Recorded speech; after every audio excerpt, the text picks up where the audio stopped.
My name is Kelly Malka, and I'm an illustrator and designer living in Los Angeles. If I had to describe my art style, I would say it's very graphic and very bold. I try to create illustration work that can have maybe a more social impact, and I've been lucky enough to get to do a lot of social impact work.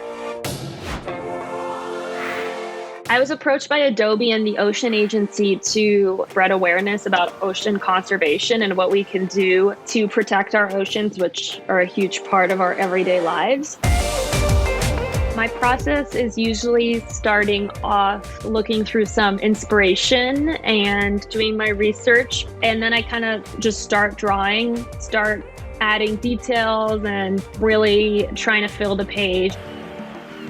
Just being from California, I've always been surrounded by the ocean. So it's just something that's very important and prevalent and has always been a part of my life.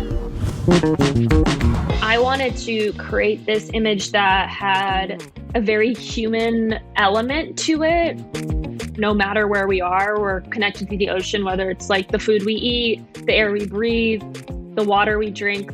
It was kind of one of those like all-encompassing things that like the ocean is always going to be a part of us. I always say that art is like my biggest tool that I have to help as artists. If this is what we can do and to empower these different causes, then that's a very powerful thing.